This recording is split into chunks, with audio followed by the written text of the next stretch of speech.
Great Spirit, manifest these up, bringing the power to the people, your reflection of us.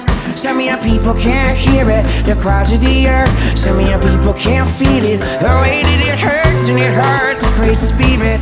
Oh. Hey guys, I want to make a little video about feathers. I'm banging out a lot of videos here just because I'm out in nature finally after a long time of being stuck in the city. And while I was flying, I'd had a heart flutter a few days before I flew, to the degree that I was unable to breathe in my parents' home and everyone was terrified. And after about half an hour it passed, and we since know that these are problems to do with the immune system misbehaving in my body, basically. But I'm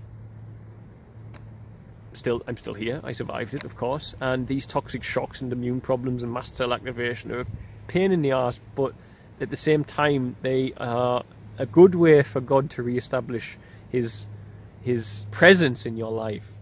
And it makes me want to talk about feathers. Feathers are a huge part of what we do. I think you all know that. Feathers Till, my son's third name is Shakoba, which is Choctaw for feather. And then we have the logo, which is the child blowing the feather, of course. So all of this is because I always receive feathers as signs from God. I wear can you see that? I wear a feather ring as well, and Fritzy's engagement ring is a feather ring. We're kind of feather obsessed, you know, but so we're kind of feather obsessed, as you'll all know. But there's a reason. That's because God uses feathers in massive ways to be able to comfort me and to guide me.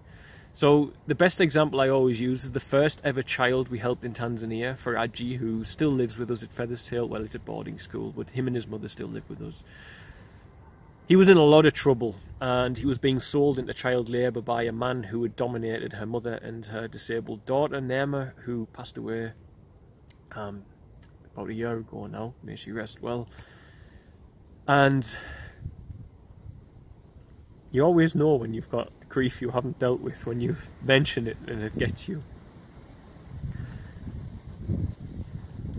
Faraji was going to be sold into gold mining, I think it was, near Dar es Salaam or somewhere else in the country. And the man who came to tell me was telling me, and a feather blew in between us, span around and blew off. So much so this guy stopped and said, "What was that?" And I said, "Oh, that's a sign, just to say that we're supposed to help this child." And he was totally confused, but as it says in Psalms in the Bible, he will cover you with his feathers. I think people didn't realise that was literal, but in my life, it's literal. So I get these feathers as signs all the time, and that's only one sign. I remember when Fritzy's dog died, after it was only a year and a half old. He died of tick fever, sadly. And she was upset outside, and as she was, a stripy feather, the dog's name was Tiger, he had stripy fur, floated down, and she was holding me, we were hugging each other, and a feather floated down, and I literally took it out the air and I said, "He's okay," and I held it to her, and it was tiger striped, the feather, it was brown and white striped. And I've had people, a family called the Powell family visited us, and they are a wonderful family who support Feathers Tail. Their father established a leper community in Tanzania that's still ongoing, and they visit there as well. And when they sat down at our table, the wife knew about the feathers, but the husband did not, and a single white feather floated down in the middle of the table, and I said, "Oh, the angels are here." When feathers appear, angels are near, is the logo on our t-shirts, on our cars, etc. And that is why. So when I got on the plane, we were worried about my heart, because when I flew to Kenya, my heart went crazy that time when I was sick, when I was on the aeroplane, the Medivac.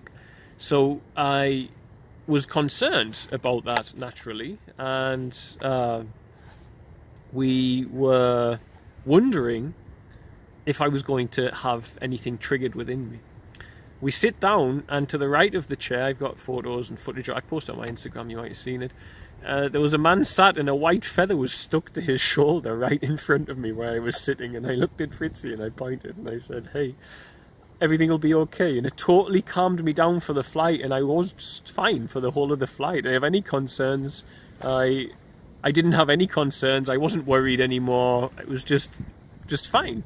Now, it just lifts me, just lets me know, it reminds me you're not alone. We all need reminders. We all dwell too much in our carnal mind, and we need those reminders. We have to have those reminders.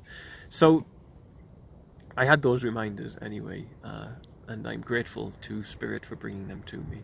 But what I want to say as well, there's a prophetic card game called the Illuminati card game. I think a lot of you will know about this. And within there is the white feather card, and they say the white feather card belongs to that of the peacekeepers. And I would say my nature is that of a peacekeeper. And I find this card game fascinating. It's predicted a lot of things, you know, like the fact that, look into it, I won't get into it in this video, but there is a card in there, the peacekeepers. So there's a spiritual force that's known regarding these white feathers by whomever was behind that card game, which has a lot of prophetic accuracy. And I can't help but agree, and I keep finding people throughout my life who get these feathers as well. They get pennies from heaven. Butterflies is another one. We have Butterfly House, one of our children's homes. Feather's Tale, of course, is a hybrid of fairy tale and feathers tale, our very own Feather's Tale. So I just want to talk about that. And many people will say to me, that's woo-woo. And I'll say, you genuinely, without any pessimism or skepticism, ask for a feather from Mother, Father, Creator as a sign. And you stay present-minded is the next problem. You stay here now. Don't think about your bills, don't think about your dinner, don't think about going to the pub, don't think about the TV show, don't be looking at your phone, just be here now. And God will be able to synchronize an event whereby a feather will come to you, because God wants to establish faith in all people. And if it takes a feather to do it on a gust of wind, then He'll give you a gust of wind and a feather. Ask. It's not woo-woo nonsense. It's simply the way that Spirit can communicate with us. And there are many other ways. There are many ways to lay down a fleece, as I often say, but laying down a fleece is asking God for a sign. But there's none in my life that's more profound and beautiful than my number synchronicities and the feathers. And they are of God. They are of God. They've always guided me to that which you would call the works that would please the nature of a person such as Christ. There's never been anything negative that they've led me to. So that was all.